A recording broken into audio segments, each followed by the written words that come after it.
Hello and welcome to North Wales and the 2016 Snowdonia Triathlon Festival powered by Sunto. This is the second event of the Adventure Triathlon series, races that are traditionally challenging, competitive and unpredictable.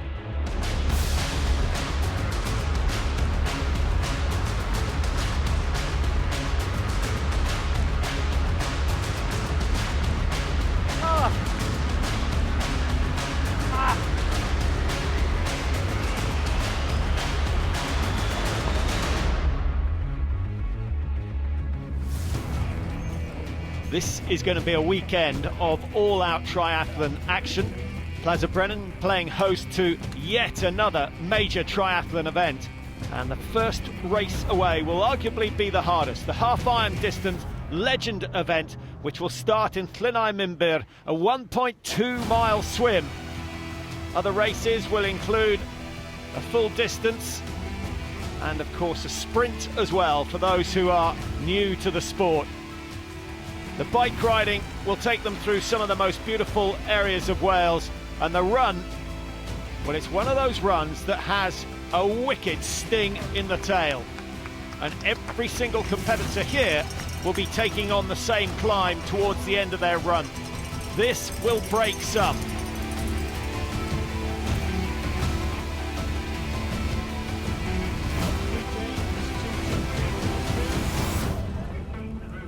So 2 days and 3 races. The legend are first to take to the waters. Well, you would have thought with the distances involved, 1.2 mile swim, 56 miles on the bike and then a half marathon run to finish, that the pace would be slow. But Harry Smith really taking it out fast. A good aquathlon athlete. He's a very good biker as well, so he should be in the mix come the final stages.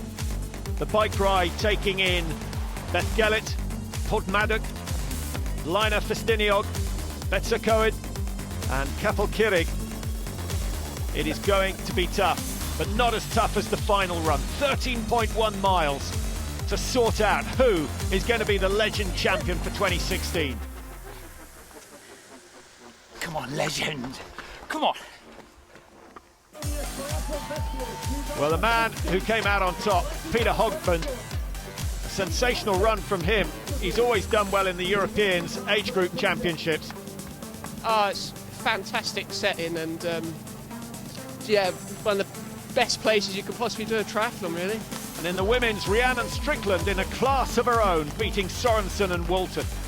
My goodness, that was much harder than I expected. So fantastic course, I loved it, but really tough, really hard. The legend is followed by the Snowdonia Triathlon. And this is where the majority have chosen to take part. And once again, Llynau Minbyr is where they'll swim for the first leg of this triathlon. And nice to see some of the big names from the Adventure Triathlon series are back again. Alex Foster and Paul Hawkins.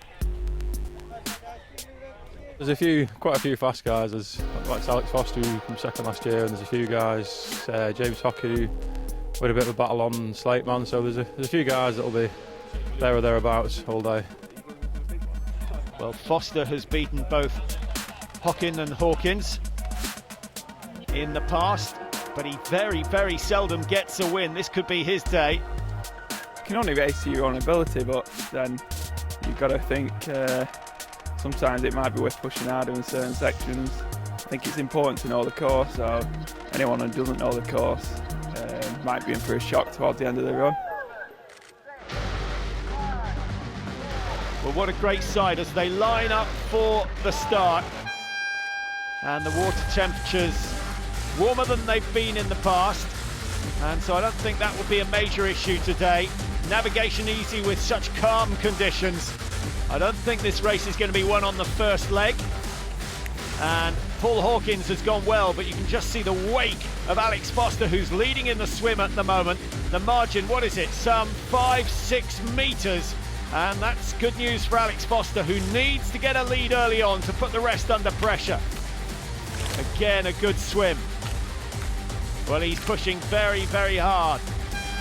The women's start, Again, another competitive race expected lower down the order, but Susie Richards is the outstanding athlete in the field, and she's had so much success in the Adventure Triathlon Series that it's hard to see her being beaten today.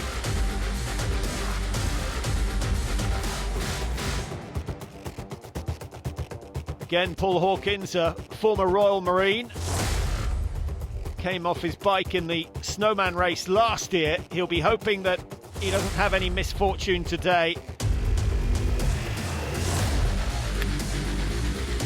Alex Foster still leading. In fact, he's opened that lead up to well over 25 metres. So he's going to have a comfortable margin going into the first transition. And this is where he needs to capitalise on the swim. It's a tough climb up into the transition area. Often think he's too concerned about the other athletes rather than just getting on with his own business. But maybe today is the day. His bike ride is good and his run is solid. He doesn't really have a weak leg, but he doesn't have an outstanding one. Hawkins, on the other hand, is very good on the bike. And those aren't the only two in the competition. James Hocking, 34-year-old, solid performer as well. Here he comes out of the water, a little bit slower. He's given away just about 50 seconds to the race leaders. And he is a fantastic runner, undoubtedly the fastest of the three favourites. So Foster just making sure in the transition, he's not rushing. In fact, quite the opposite. It'd be interesting to see the transition times. Foster comes out, and that is just under a minute he spent in the transition area. Hawkins in the white helmet, Hocking in the black and orange suit. So by my reckoning, Hawkins has taken 6 seconds of the 26 that he was behind coming out of the water. So that's an effective transition for Hawkins. And Alex Foster can ill afford to throw away those sort of margins. We'll see whether it costs him come the end of the day. Here comes Hocking. He would have liked to have been another 15 seconds closer to the two leaders. He's got work to do now. Interesting to see what his tactics will be.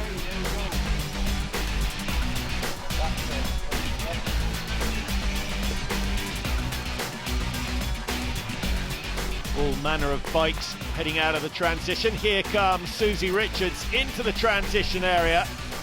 The bike ride, incidentally, expected to take around 1 hour 40 for the fastest men. Susie Richards, she'll be doing well to beat 150, 155. We'll see how she gets on. But certainly she will take a few male scalps today. Helen Talbot, amongst the top performers in the women's field, already given away a fair chunk of time to Susie Richards, who is on the bike and away.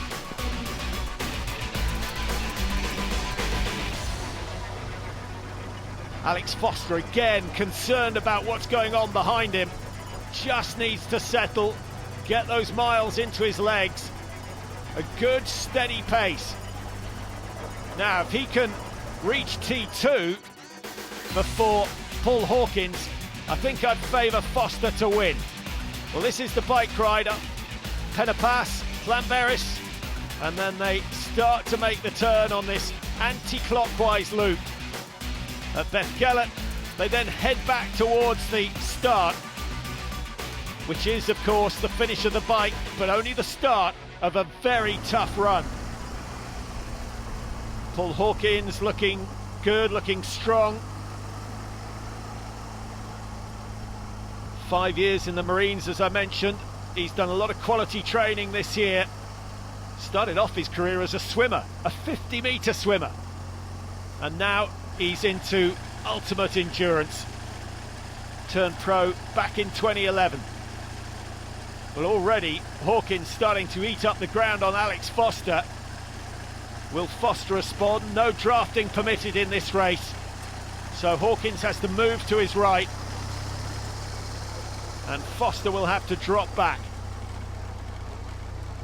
This, the stiffest part of the course on the bike, and Hawkins takes the lead. Foster will have to focus now. He did beat Hawkins in the Sandman race last year. Anybody's guess which one's going to come out on top today.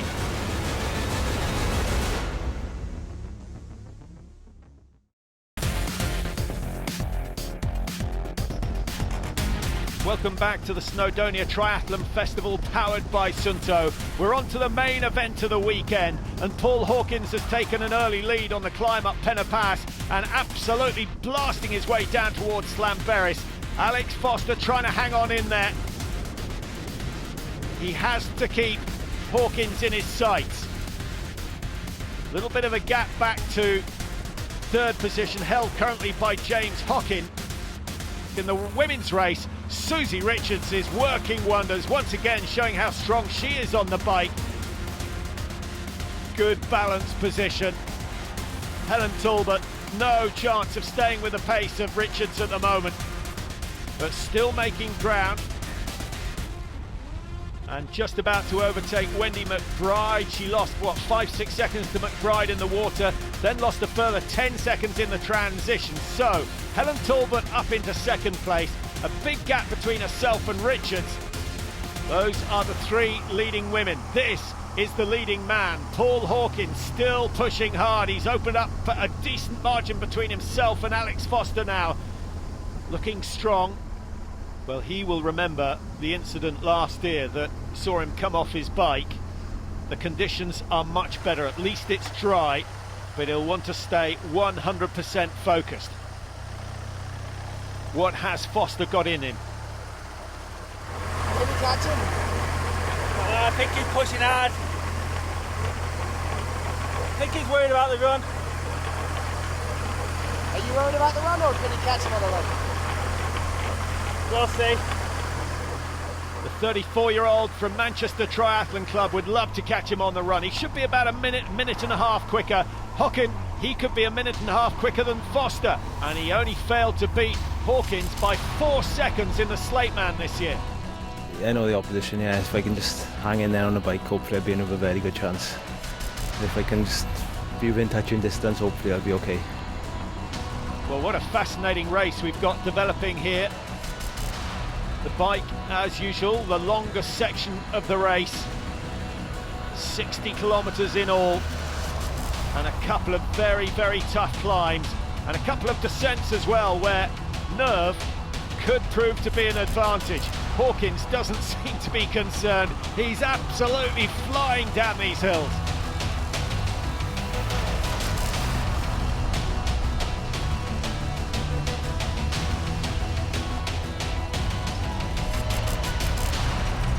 Nice to see a little bit of support out on the roads. That's pretty cool. Good. How's your running at the moment? See you in a bit. Well, it's difficult to read the body language there, but if he's this fit on the bike, he's not going to be that slow on the run, and he certainly won't have ignored the running training. Back towards T2. Now, if ever a transition were important, this is the one. By my reckoning, he's got just about 2 minutes advantage over the two athletes chasing him down. Is that going to be enough? Not often you see someone tying their laces, but you always see them taking on fluid. He's got a little bit of food as well, and here is the run course. He'll work his way out of Plaza Brennan and then run adjacent to the A5 towards Triven, and then a dead turn will bring them back to the finish. But there is, as I mentioned at the start, a real sting in the tail. Once they get back through Plaza Brennan again, there's a stiff climb. That could be a race-deciding section.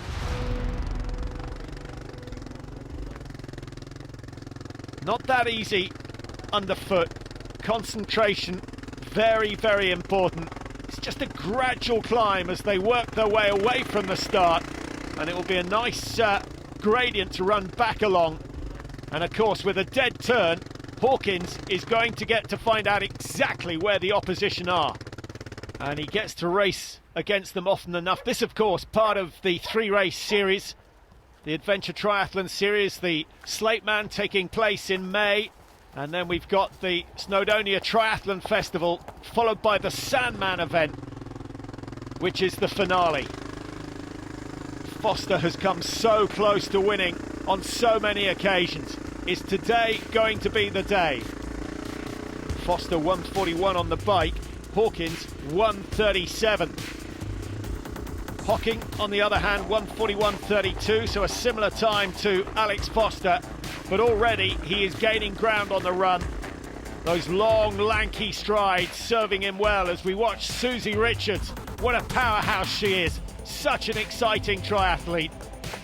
In a head-to-head, a nail-biting finish, you would always fancy Richards.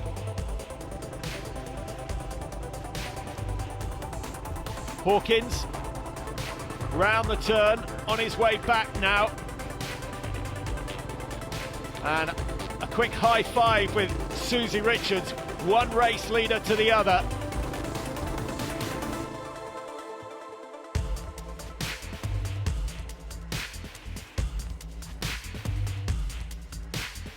The field well spread, all sorts of shapes and sizes in terms of physique. What is ideal? Probably somewhere around 65 to 68 kilos in the men's. Hawkins certainly bigger than that. Well, he's still leading, coming back through Place Brennan, but now the work starts. It's a long, long climb up through the woods. Here comes Foster. He's now under a minute behind, and James Hockin, when we last saw him, was only about 15 seconds behind Alex Foster. Hawkins reduced to a walk. Now this is interesting. Doesn't like the climbing sections. Foster still seems to be moving well. If someone could pass him the news that Hawkins is walking, I think we'd see a little acceleration from him. And where is Hockin? Here he is. Well, he's only some, 60 metres behind. And with every stride, he is gaining on Alex Foster. This is where the work has got to be done. But then, of course, there's the flat section at the top of the climb, and that's where Hawkins is now. He looks over his shoulder, no one to be seen, but the opposition are not that far away. Couple of kilometres to go. Maybe he thinks victory is in the bag. We'll see.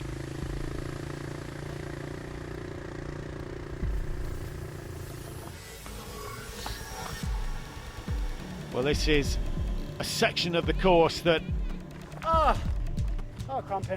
was predicted to cause problems.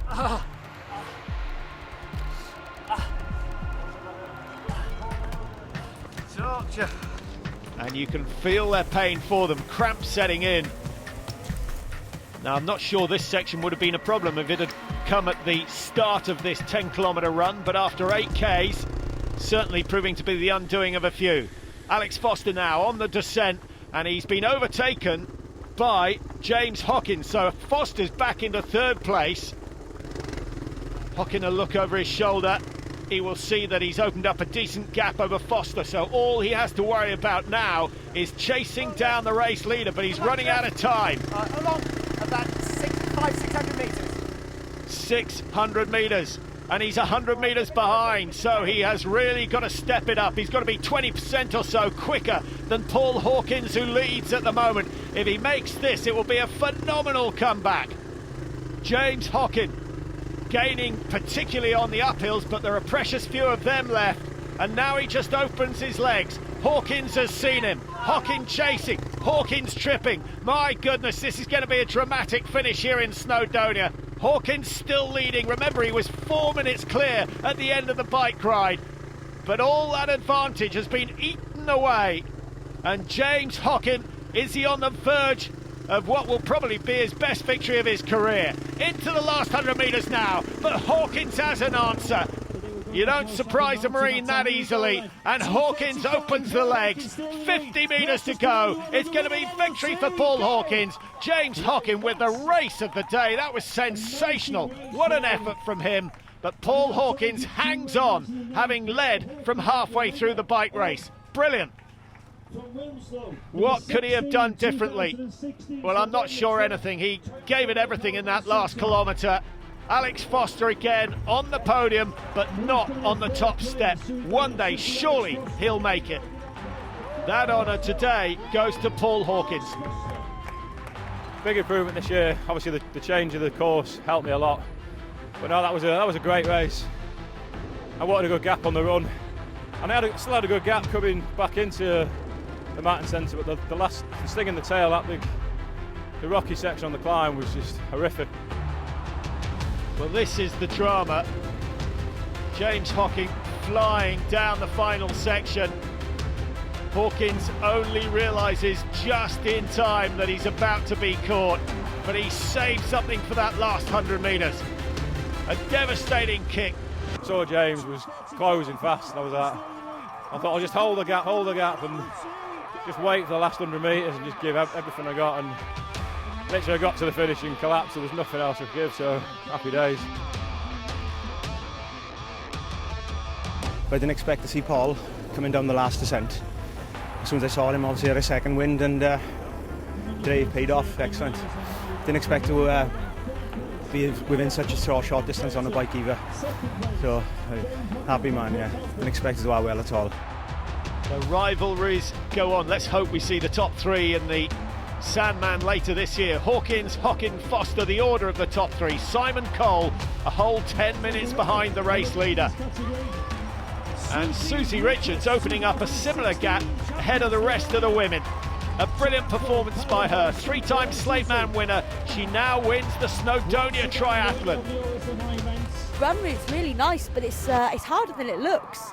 All the way out, I was wondering where the turnaround point was. I think a lot of people were too. And then it was turn around, run. It was pretty much downhill on the grass.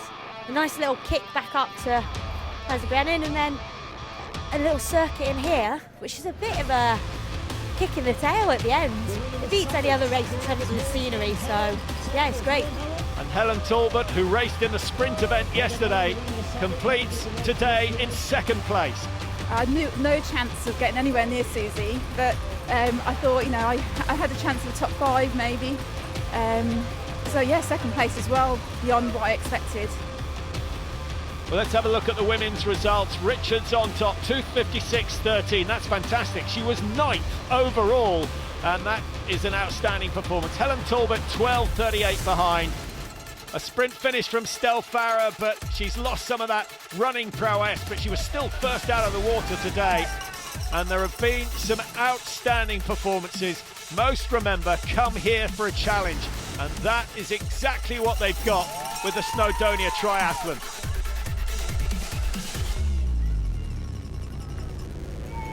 And there's still one more race in the series to go. The Sandman, which takes place on Anglesey, a sea swim, a circumnavigation of the island for the bike ride, and then one of the toughest running races that they will encounter all the way through the year. The Adventure Triathlon Series titles still to be decided.